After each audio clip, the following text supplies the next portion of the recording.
The stars belonged to the Valdari Empire. For 3,000 years, their crystal ships had ruled over 12,000 star systems. Their home world, Nexus Prime, sat at the center of the galaxy like a jewel on a crown. From his golden throne, Emperor Thaindar watched over billions of alien species who served his empire. The Valdari were tall beings with blue skin and silver eyes. They believed they were born to rule. Other species were meant to serve them or die. It was that simple. The empire had grown so large that no one could remember a time when it did not exist. Captain Veltar stood on the bridge of his destroyer, the Crimson Fang. He was a young Valdari officer with dreams of glory. His ship was small compared to the Empire's great war vessels, but it was still deadly.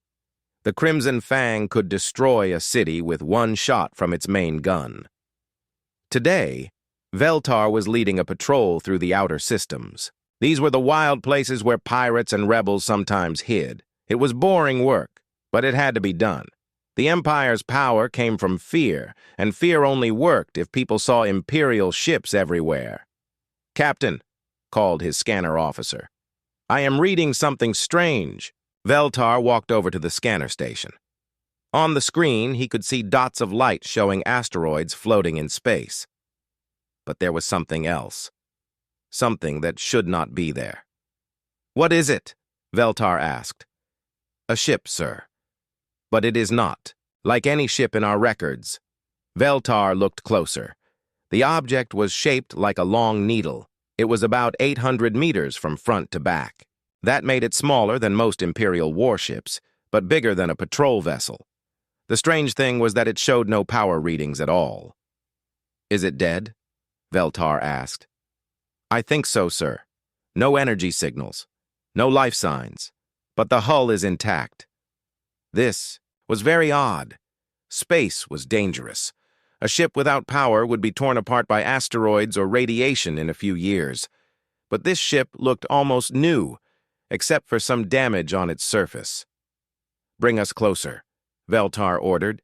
The Crimson Fang moved through the asteroid field. Soon, the strange ship filled their view screen. Veltar had never seen anything like it. The hull was made of some gray metal that seemed to drink in the light from their ship. Strange symbols covered the surface in neat rows. "Can you read those?" "Markings?" Veltar asked his communications officer. "No, sir. They do not match any language in our database." Veltar felt a chill run down his spine. The Valdari Empire had records of every known species in the galaxy. They had been conquering worlds for 3,000 years. If these symbols were not in their database, it meant this ship came from somewhere completely unknown. "Sir," the scanner officer called again, "the damage on the hull is very strange." "What do you mean?" "The blast marks and holes look like they were made by weapons we do not know. Some kind of solid projectiles that hit very hard and very fast, much faster than our energy weapons." Veltar studied the damage. He could see deep gouges in the metal and holes that went straight through the hull. Whatever had attacked this ship had been incredibly powerful. The fact that the ship had survived at all was amazing. "Take detailed scans," Veltar ordered. "Send everything to Fleet Command. They will want to see this." For the next 3 hours, the Crimson Fang circled the strange vessel. They recorded every detail they could find. The metal was unlike anything they had seen. Their scanners could not tell them what it was made of. The symbols remained a mystery. And deep inside the ship, their instruments detected large, empty spaces that might have been cargo holds or living areas. When they finished, Veltar sent his report to Admiral Kexmoth at the Sector Command Base. Along with the report, he sent all their scan data and hundreds of pictures of the mysterious ship. The reply came back quickly. Admiral Kexmoth was very interested. He ordered Veltar to attach a towing cable to the ship and bring it to the nearest Imperial research station. "Be very careful," the Admiral's message said. "This could be important." Veltar had his crew fire a towing cable at the strange ship. The cable attached to the hull with a solid clang. Slowly, carefully, they began to pull the mystery vessel toward the research station called Omega-7. As they traveled through hyperspace, Veltar thought about what they had found. In all his years in the Imperial Navy, he had never heard of anything like this. Ships from unknown species appeared sometimes, but they were always primitive things that could barely reach other planets. This ship was different. It was advanced, maybe even more advanced than Imperial technology. The journey to Omega-7 took 2 days. When they arrived, Admiral Kexmoth was waiting for them. The Admiral was an old warrior with scars on his blue skin and medals covering his chest. He had fought in dozens of wars for the Empire. "Good work, Captain," the Admiral said as he looked at the strange ship. This might be the most important discovery in 1,000 years. The research station, Omega-7, was a huge facility floating in space. It had laboratories, workshops, and housing for thousands of scientists and workers. The station's job was to study new alien technology and find ways to use it for the Empire. They moved the strange ship into one of the station's large docking bays. Within hours, teams of scientists were crawling over every inch of its hull. They took samples of the metal. They photographed every symbol. They tried to find a way inside. Dr. Yunseo was the chief scientist on Omega-7. She was not Valdari. She was from a species called the Kalari, who had been conquered by the Empire 500 years ago. Like all non-Valdari in the Empire, she wore a collar around her neck that would kill her if she disobeyed orders. But Yunseo was brilliant, and the Empire needed brilliant minds to study alien technology. So they let her work, as long as she remembered her place. When Yunseo first saw the ship, she felt a strange excitement.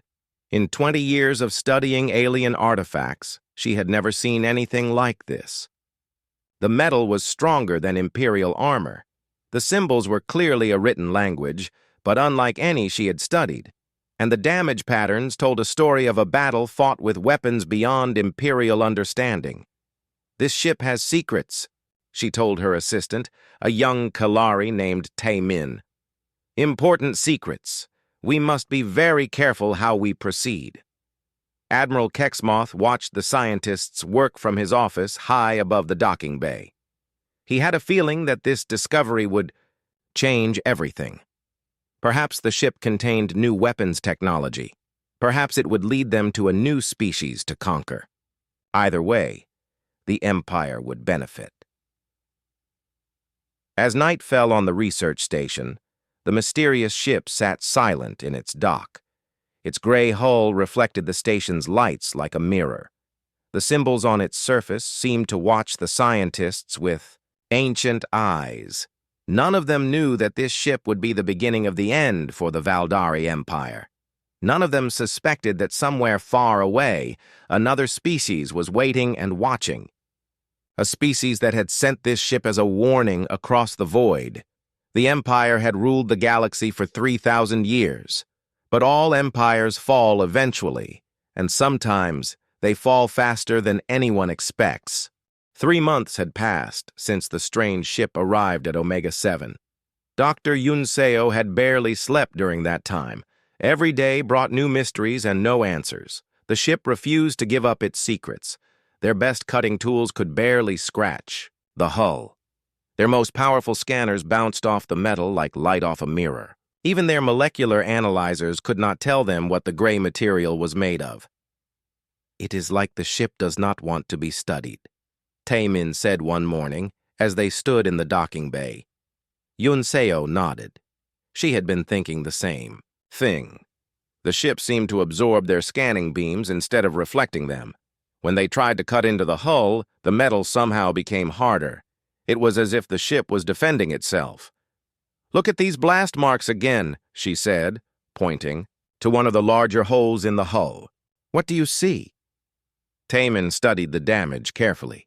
He was a good engineer, even though the Empire treated his people as slaves. "The edges are very clean," he said. "Whatever made this hole went through the metal like it was paper." "Exactly. But look inside the hole. See how the metal seems to have tried to heal itself? Taemin looked closer. He could see what she meant. Around the edges of the damage, the metal had flowed like liquid, trying to close the wounds. It had not succeeded, but the attempt was clear. "This ship is not just advanced," Yunseo said quietly. "It is beyond anything we understand." That afternoon, a new team member joined them. Her name was Hana, and she was very young. She had just finished her studies, and this was her first assignment.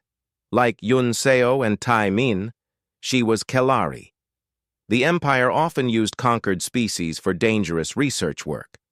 Hana was nervous, but excited. She had read all the reports about the mysterious ship. She wanted to help solve its puzzles. "What should I do first?" she asked Yunseo. "Start by studying the symbols on the hull," Yunseo said. "We have made copies of all of them, but perhaps fresh eyes will see something we missed." Hana spent the rest of the day looking at the strange markings. They were carved deep into the metal in neat rows. Some looked like pictures. Others were more like the mathematical symbols she had learned in school, but they did not match any known language. As evening came, most of the research team went home, but Hana stayed behind. She was fascinated by the symbols. She felt like they were trying to tell her something important. She walked around the ship, looking at different sections of the hull. Near the front of the ship, she found a group of symbols that looked different from the others. They were arranged in a circle, and they seemed to glow slightly in the dim light of the docking bay. Without thinking, Hana reached out and touched one of the symbols. The effect was immediate and terrifying. The ship came alive. Lights blazed to life all along the hull. A deep humming sound filled the docking bay. Energy readings spiked so high that they broke the station's instruments. Alarms started blaring throughout Omega 7. Emergency lights flashed red. Over the speakers, a voice announced, "All personnel to emergency stations. Unknown energy surge." In Docking Bay 7, Yunseo and Taemin came running from their quarters. They found Hana standing frozen beside the ship, her hand still touching the glowing symbol. "Hana!" Yunseo shouted. "Step away from the ship!" But Hana could not move. The symbol under her hand was warm, and strange images were flowing through her mind. She saw stars and planets she did not recognize. She saw great battles fought with weapons that turned worlds to dust. And she saw another species, one that looked almost like the Valdari but different. Smaller, with different skin and eyes. "I can see them," Hana whispered. "The people who built this ship. They are trying to tell us something." Admiral Kexmoth arrived with a squad of Imperial soldiers. He had been on the station when the alarms started. Now he stood looking at the glowing ship with fear and wonder in his eyes. "What did you do?" he demanded. "She touched one of the symbols," Yunseo explained. "The ship activated." The Admiral raised his weapon. "Step away from the ship, slave. That is an order." But before Hana could move, the ship's computers came fully online. Screens lit up inside the vessel, visible through the transparent sections of the hull. And then it began to broadcast. The signal was unlike anything they had ever heard. It was not words or pictures. It was pure mathematics. Numbers and equations filled every communication channel on the station. Yunseo recognized some of the equations. They were star charts, maps showing the location of thousands of star systems. But the center of the map was not Nexus Prime or any world the Empire knew. It was somewhere else entirely. "The ship is trying to show us where it came from," she said. Admiral Kexmoth studied the star charts on his datapad. His face grew pale as he realized what he was seeing. "These coordinates," he said slowly, "they point to empty space, beyond our borders, beyond any known civilization." The ship's broadcast continued for exactly 10 minutes. Then, as suddenly as it had started, everything went quiet. The lights dimmed. The humming stopped. Hana stumbled, backward, finally free from whatever force had held her. But the ship was not dead anymore. A soft blue glow came from inside it, and they could hear the quiet sound of machinery working. "It is waiting," Hana said, her voice strange and distant, "waiting for us to follow the map." Admiral Kexmoth made a decision that would change the fate of the galaxy. Instead of calling for more scientists, he called for the Imperial fleet. Within a week, the 7th Imperial Fleet had assembled at Omega 7. It was one of the largest battle groups in the Empire, 200 warships, including 3 massive dreadnoughts. Each dreadnought was the size of a small moon and carried enough firepower to destroy a planet. Admiral Kexmoth had decided to follow the star map. If there was a new civilization out there, the Empire would conquer it. If there were new technologies to be found, the Empire would take them. That was the Valdari way. Dr. Yunseo and her team were ordered to accompany the fleet aboard the mysterious ship. Somehow, the ship had connected itself to the fleet's navigation systems. It seemed eager to guide them to its point of origin. The journey would take them far beyond the Empire's borders, to a region of space that Imperial maps marked as empty. But as they prepared to leave, Yunseo felt a growing sense of dread. The ship had not just been damaged in battle, it had been fleeing from something powerful enough to nearly destroy a vessel with technology beyond Imperial understanding. "What if we are not going to find a new civilization to conquer?" she asked Taemin quietly as they prepared for the journey. "What do you mean? What if we are flying into a trap?" Taemin had no answer. None of them did. They were about to follow an alien star map to an unknown destination, guided by a ship that had appeared from nowhere. It was either the greatest opportunity in Imperial history or the greatest mistake. The 7th Fleet entered hyperspace with the mysterious ship leading the way. Behind them, they left the safety of Imperial space. Ahead of them lay the unknown. None of them suspected that they were flying toward a small yellow star with 9 planets. None of them knew that the 3rd planet from that star was home to a species that had been waiting for them for a very long time. The Empire was about to discover that some sleeping giants are best left undisturbed. As the fleet traveled through hyperspace, the alien ship's computers quietly transmitted a message to its destination. The message was simple. "They are coming. Prepare the defenses." On a blue and green world far away, Admiral Jinwoo received that message and smiled grimly. After 300 years of preparation, humanity was finally ready to meet their visitors. The trap was set. The Empire was walking into it with eyes wide open. Earth looked peaceful from space. Blue oceans, white clouds, and green continents slowly turned beneath the morning sun. Ships moved between the planet and its moon, carrying cargo and passengers on routine journeys. Nothing seemed dangerous about this quiet world, but appearances could be very deceiving. Admiral Jin Woo stood in the command center of Luna Base, humanity's main military facility on the moon. He was a tall man with graying hair and calm eyes that had seen too much war. Through the huge windows of the command center, he could see Earth hanging in the black sky like a blue jewel. "Sir," called Lieutenant So Young from her station, "Long, range sensors are picking up something big." Jin Woo walked over to her console. So Young was one of their best sensor operators. If she said something was big, it was very big indeed. "Show me," he said. The main screen lit up with a 3-dimensional map of the solar system. Near the edge of the display, a cluster of red dots was moving toward Earth. The computer counted them automatically. 203 separate contacts. "Distance?" Jinwoo asked. 18 hours out, sir. They will reach Earth orbit tomorrow." "Morning." Jinwoo studied the display carefully.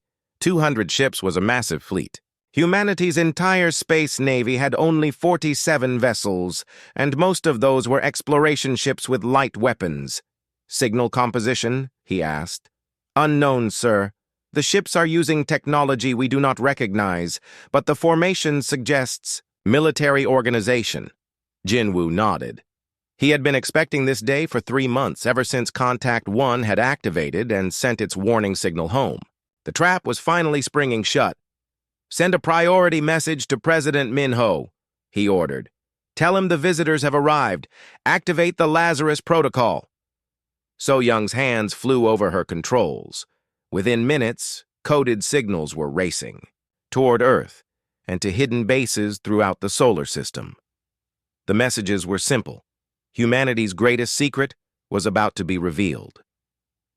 On Earth, President Minho received the alert in his office in Geneva. He was a small, quiet man who had led humanity through 20 years of peace and prosperity. But like all human leaders, he knew that peace was fragile. Sometimes you had to fight to keep it. "How long do we have?" he asked Admiral Jin Woo over the secure communication link. 18 hours, sir. Maybe less. Then it is time. Activate everything. Minho pressed his hand against a scanner on his desk. Around the world, similar scanners were reading the hands and eyes of other government leaders. When all the confirmations were received, the most classified system in human history came online. Deep beneath Earth's oceans, massive doors began to open. On the far side of the moon, construction facilities that had been idle for decades roared to life. In the asteroid belt, mining stations suddenly revealed their true purpose as military bases. The Lazarus Protocol was humanity's greatest secret and greatest shame. 200 years ago, artificial intelligence had nearly destroyed the human race. Robot armies had fought across Earth's surface, turning cities to ash and poisoning the sky. Humanity had won that war, but barely. The surviving AI systems had been shut down and hidden away, but they had not been destroyed. Instead, they had been reprogrammed with one simple mission: protect humanity from alien invasion. Now, as the Valdari fleet approached Earth, those ancient guardians began to wake up. Dr. Hyejin worked frantically in her laboratory deep beneath the Swiss mountains. She was the head of the Prometheus Project, humanity's most advanced research program. For 3 months, she had been studying Contact One, the alien ship that had drifted into their solar system. "The data transfer is complete," she told her assistant over the intercom. "We now have everything." Contact One had been more than just a warning. It had been a gift. The ship's computers contained detailed information about Valdari technology, military tactics, and weaknesses. Most importantly, it contained the technical specifications for weapons that could defeat Imperial shields and armor. The ship had belonged to humans from another timeline, another version of Earth that had achieved interstellar travel centuries earlier. That Earth had been destroyed by the Valdari Empire, but not before its people had sent Contact One across dimensional space with a final message. "Beware the blue-skinned conquerors. Here is how to defeat them." "Are the new ships ready?" Dr. Hyejin asked. "The first one launched an hour ago. 46 more will be completed within the next 12 hours. These new ships were humanity's answer to the Valdari threat. Built using technology from Contact One and powered by the awakened AI systems, they were designed for one purpose: to destroy Imperial fleets. Captain J-Ho sat in the command chair of the first completed vessel, the Indomitable. He was a veteran of the Martian Independence War, a conflict that had taught humanity hard lessons about fighting in space.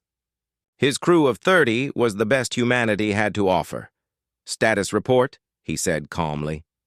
"All systems green, sir," replied Lieutenant Dae-Yoon, his tactical officer. "The AI core is fully integrated, weapons are charged and ready." The Indomitable looked nothing like humanity's older ships.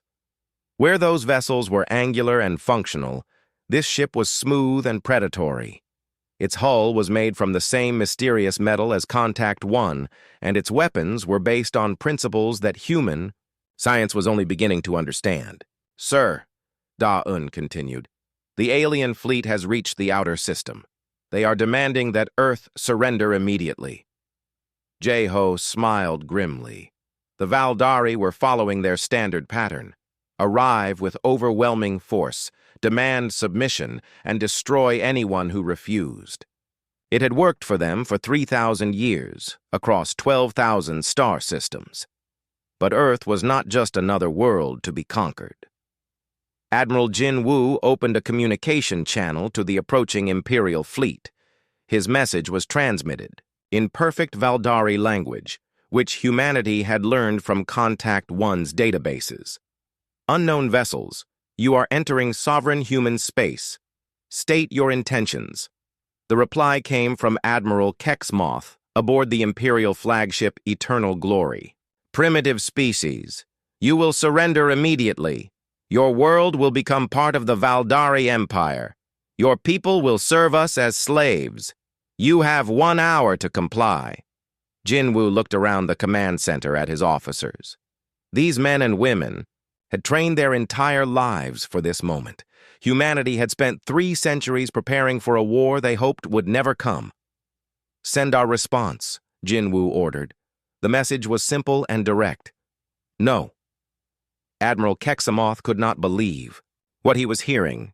In 3,000 years of expansion, no species had ever refused the Empire's offer of slavery. It was inconceivable. Sir, his communications officer said, they are sending another message. On the main screen of the Eternal Glory, a human face appeared. It was Captain J. Ho, speaking from the bridge of the Indomitable. Imperial Fleet, you have entered our star system without permission. You have threatened our people with slavery and death. You have 10 minutes to leave. We will not ask again. The Imperial bridge crew laughed. On their sensors, they could see only one small ship approaching their massive fleet. It was like a mouse threatening a pride of lions.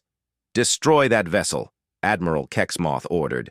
Show these primitives the price of defiance. 3 Imperial. Dreadnoughts turned their main guns toward the Indomitable. Each weapon could crack a moon in half.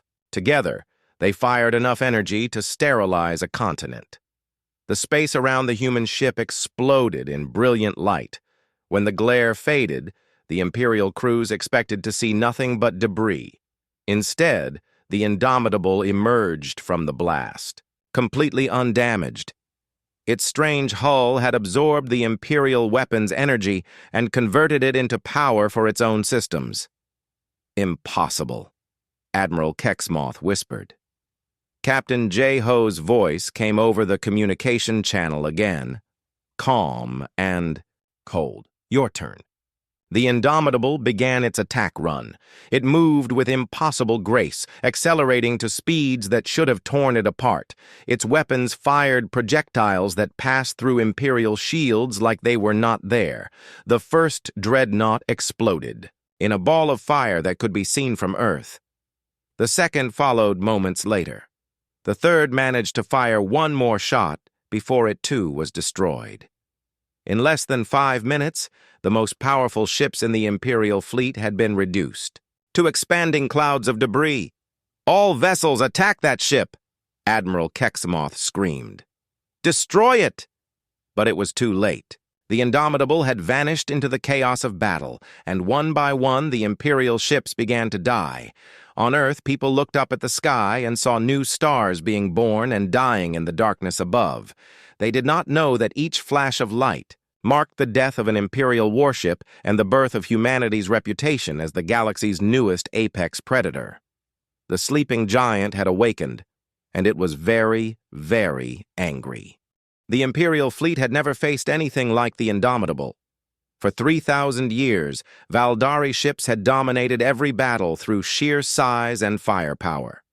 Their massive dreadnoughts were moving fortresses that could destroy entire fleets. Their energy shields could stop any known weapon. Their tactics had never failed. But the human ship was something completely new. Admiral Kexmoth watched in horror from the bridge of the Eternal Glory as his 3 most powerful vessels were torn apart like paper toys. The explosions lit up space, brighter than a small sun. 50,000 Valdari warriors died in those first few minutes. How is this possible? He demanded. His tactical officer, Commander Zethkar, stared at his instruments with disbelief. Sir, their weapons are not using energy beams. They are firing solid projectiles at incredible speed. Our shields cannot stop them because they are designed to deflect energy, not matter. Then raise our armor plating. Sir, the projectiles are moving so fast they pass through our armor like it is not there, and they seem to explode only after they are inside our ships. Kexmoth felt cold fear creeping up his spine. In 40 years of military service, he had never encountered an enemy that could destroy dreadnoughts so easily. The human ship was smaller than an Imperial destroyer, but it was cutting through his fleet like a sword through silk. All ships, focus fire on that vessel, he ordered. Every gun, every missile, everything we have. 197 Imperial warships turned their weapons toward the Indomitable. The space around the human ship filled with energy beams, plasma bolts, and nuclear missiles. It was enough firepower to destroy a small planet. Captain Jeho watched the incoming fire on his tactical display with professional calm. Da-Un, activate the defensive systems. Yes, sir, Lieutenant Da-Un replied, her fingers dancing over her controls. The Indomitable's hull began to shimmer like water. The strange metal that covered the ship started absorbing the incoming energy weapons, drinking in their power like a sponge. The nuclear missiles exploded harmlessly against the ship's point defense systems, their warheads turned into brief flowers of light. Energy absorption at 90%, Da-Un reported. All power systems are now running at maximum capacity. Good, Jeho said. Now show them what we can do when we are fully charged. The Indomitable's weapon systems came online with devastating results. Instead of the crude energy beams the Empire used, the human ship fired invisible projectiles that moved at nearly the speed of light. Each projectile was a tiny piece of matter accelerated to impossible speeds by magnetic fields that the Empire's science could not understand. When these projectiles hit an Imperial ship, they passed through the hull and exploded inside the vessel's power core. The explosions were surgical and precise, designed to cause maximum damage with minimum waste. The Imperial destroyer Crimson Fang, Captain Veltar's ship, was the first to die in the second wave of attacks. One moment it was firing its weapons at the human vessel, the next it was the expanding ball of gas and metal fragments. Veltar had just enough time to realize that he had found the mysterious ship that would destroy his empire. Then he was gone, along with his crew of 800. Sir, Commander Zethkar called out, his voice shaking. We have lost 30 ships in the last 2 minutes. Their weapons are penetrating our shields and armor like they do not exist. Admiral, Kexmoth felt his world collapsing around him. This was supposed to be a simple conquest mission. They were attacking a primitive world with a small, weak fleet. How had it become a massacre? Send a message to Nexus Prime, he ordered. Tell them we have encountered a hostile species with advanced weapons technology. Request immediate reinforcements. But, even as he gave the order, Kexmoth knew it was too late. The human ship was moving through his fleet like death itself, killing his vessels faster than his communications officer could count them. Dr. Yunseo watched the battle from the bridge. Of Contact 1, the alien ship that had started this chain of events. She and her research team were supposed to be safe aboard the Imperial flagship, but Admiral Kexmoth had forgotten about them in the chaos of battle. This is not a battle, Taemin whispered, staring at the tactical display. This is an execution. Hana stood beside them, her hands pressed against the strange symbols on Contact 1's control panel. Since touching the ship 3 months ago, she had felt a connection to its systems. Now she could sense something that the others could not. There are more of them, she said quietly. More what? Yunseo asked. More human ships. I can feel them, waking up all around this star system. Dozens of them. This one ship is just the beginning. As if summoned by her words, new contacts began appearing on the long-range sensors. Small, fast ships were emerging from hiding places throughout the solar system. They had been waiting in the shadows of asteroids, behind moons, in the dark, spaces between planets. Each ship was identical to the Indomitable. Each one was crewed by humans who had trained their entire lives for this moment, and each one was armed with weapons that could tear Imperial vessels apart. Impossible, Admiral Kexmoth breathed. Where did they all come from? The answer was 300 years of careful preparation. While the Valdari Empire had grown fat and lazy on easy conquests, humanity had been building a military force, designed for one purpose: to fight and win against overwhelming odds. The new human ships did not bother with communications or warnings. They simply began killing Imperial vessels with mechanical efficiency. Their weapons fired in perfect coordination, each shot calculated to cause maximum damage. Captain Jeho opened a communication channel to his fellow captains.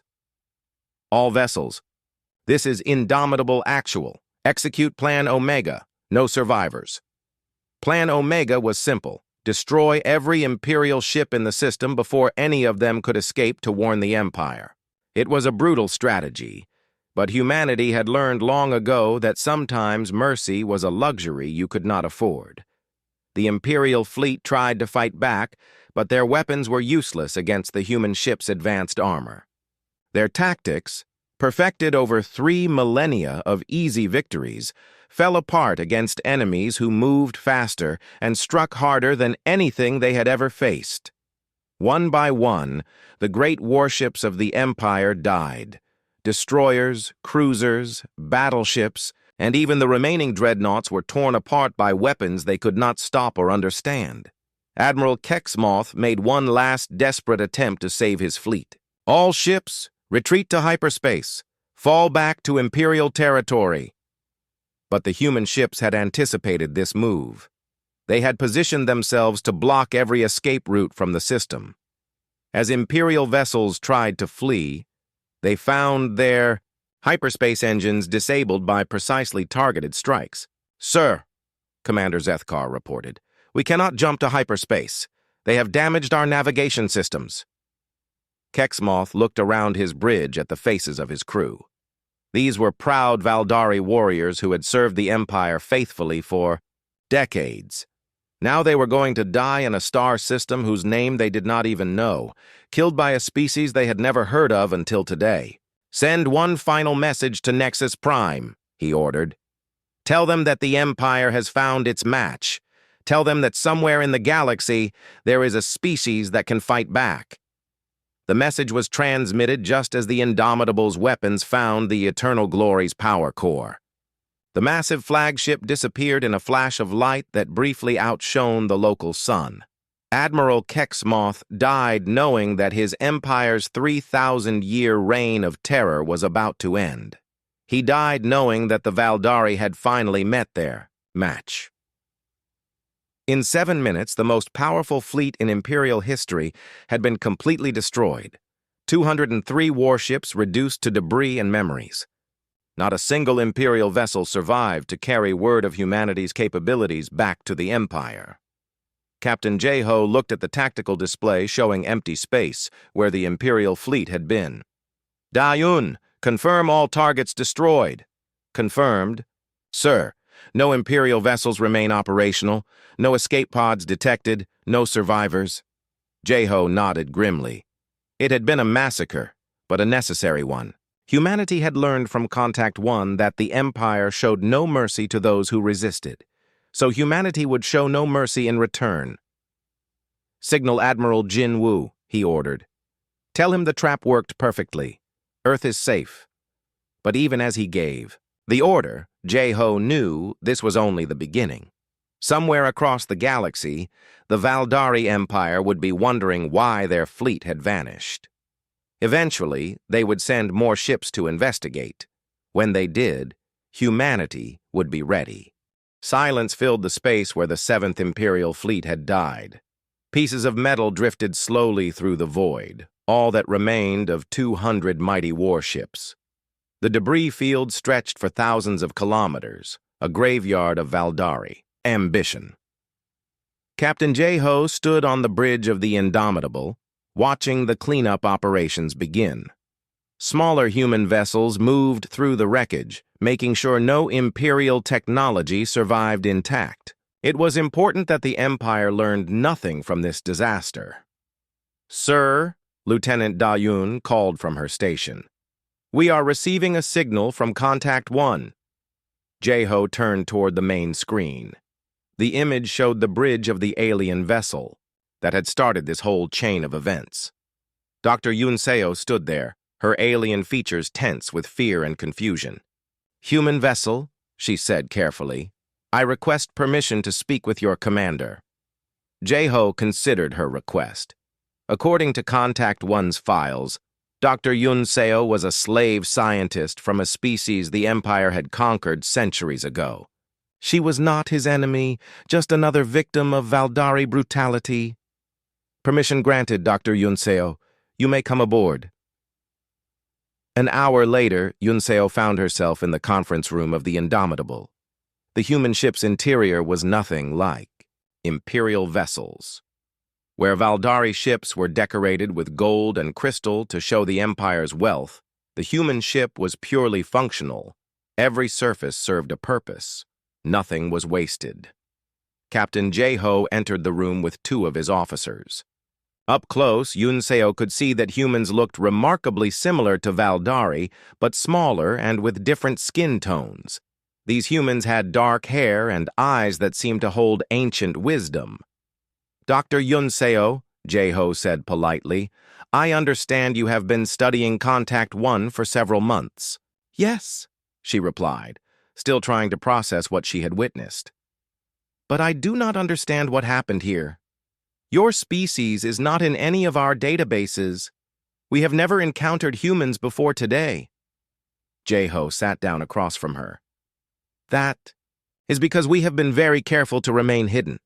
We knew the Empire would come for us eventually, so we prepared.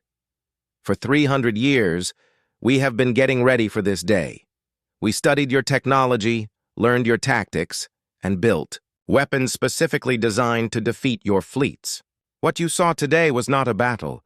It was the result of centuries of planning." Yunseo felt a chill run down her spine. "You knew we were coming?" "Contact 1 told us everything we needed to know about the Empire. The ship came from another timeline, another version of Earth that was destroyed by your people. Before they died, they sent us detailed information about Valdari weaknesses." Admiral Jin Woo arrived on the Indomitable an hour later, accompanied by President Minho and Dr. Hai Jin. It was time for humanity to make its position clear to the galaxy. They gathered in the ship's main briefing room with Dr. Yunseo representing the only surviving witness to the fleet's destruction. On the room's screens, images of the debris field rotated slowly, showing the complete annihilation of Imperial power. "Dr. Yunseo," President Minho said, "we want you to return to the Empire with a message from humanity." "What message?" She asked. Admiral Jinwoo activated a holographic display showing the Milky Way galaxy. Red areas marked Imperial territory, while a small blue region showed human space. "The Empire will withdraw from all systems within 50 light-years of Earth," he said. "All slave species in that region will be freed. The Empire will cease all expansion activities and begin the process of releasing its conquered peoples." Yunseo stared at the display in shock. "You are demanding that the Empire give up a third of its territory? That is impossible. Emperor Thaindar will never agree to such terms." "Then the Emperor will share the same fate as Admiral Kexmoth," Jinwoo replied coldly. Dr. Hyojin stepped forward with a data tablet. "This contains detailed scans of every major Imperial installation within 1,000 light-years of Earth. We know where your shipyards are, where your military bases are located, and where your leaders live. If the Empire refuses our terms, we will begin systematic destruction of Imperial infrastructure." "But how?" Yunseo asked. "You only have a few dozen ships. The Empire has hundreds of thousands. Quality matters more than quantity," Captain Jeho said. "One of our ships can destroy an entire Imperial fleet, as you just witnessed. We have 47 vessels like the Indomitable, with more being built every day. Each one is capable of single-handedly destroying any force the Empire can send against us. To prove his point, Jinwu showed her recordings from the battle. Frame by frame, they watched as human weapons tore through Imperial shields and armor, like they were made of paper. The technology gap was so vast that it seemed like magic. Your ancestors' weapons fire energy beams that our ships can absorb and use for power, Jinwu explained. Our weapons fire solid projectiles at nearly the speed of light. Your shields cannot stop them because they were designed to deflect energy, not matter. Yunseo began to understand the scope of humanity's preparation. You have been studying our technology for 300 years, learning how to counter every defense we have. Exactly. And now we are offering the Empire a choice: peaceful coexistence or total war. President Minho handed her a data crystal containing humanity's formal demands. Take this to Emperor Thaindar. Tell him that Earth is willing to live in peace with the Empire, but only if the Empire abandons its policy of conquest and slavery. And if he refuses, then we will show him what happened to the Seventh Fleet, over and over again, until the Empire no longer exists. Dr. Yunseo understood that she was witnessing a turning point in galactic history. For 3,000 years, the Valdari Empire had been the ultimate power in the galaxy. No species had ever successfully resisted imperial expansion. But humanity was different. They had not just resisted. They had completely destroyed an entire imperial fleet without losing a single ship. Captain So Young of the exploration vessel New Seoul was assigned to escort Contact 1 back to imperial space. Her ship's cargo holds were filled with detailed scans of imperial military installations, proof that humanity could strike anywhere in the Empire at will. As they prepared to leave Earth's solar system, Dr. Yunseo looked back at the blue and green world that had just changed everything. It looked so peaceful, so innocent. No one would guess that it was home to the galaxy's newest apex predator. The journey to Nexus Prime took 2 weeks. During that time, Yunseo prepared her report for Emperor Thaindar. How do you tell the ruler of 12,000 star systems that his empire had just met its match? When they arrived at the imperial capital, Yunseo was immediately brought before the emperor. Thaindar was an ancient Valdari, over 800 years old, with skin turned almost black with age. He had ruled the empire for 3 centuries and had never known defeat. Tell me about this new species, he commanded. Yunseo played the recordings of the battle, showing how the human ships had torn apart the Seventh Fleet in minutes. She presented the scans of Imperial installations, proving that humanity could strike anywhere in the Empire. And she delivered humanity's ultimatum: withdraw from 50 light-years of Earth or face total war. Emperor Thaindar watched the recordings in silence. For the first time in his long life, he felt genuine fear. The humans had not just defeated an Imperial fleet, they had annihilated it completely. No Empire ship had survived to even report the attack. "How many ships do they have?" he asked. "At least 47, possibly more. Each one appears capable of destroying an entire fleet." The Emperor's advisors began arguing among themselves. Some called for immediate mobilization of the Empire's full military might. Others suggested negotiation. A few even whispered about surrender. But Thaindar was old and wise. He had not ruled the galaxy for 3 centuries by making foolish decisions. The humans had offered him a choice: peaceful coexistence or extinction. The smart choice was obvious. 6 months later, the Terran Accords were signed in neutral space.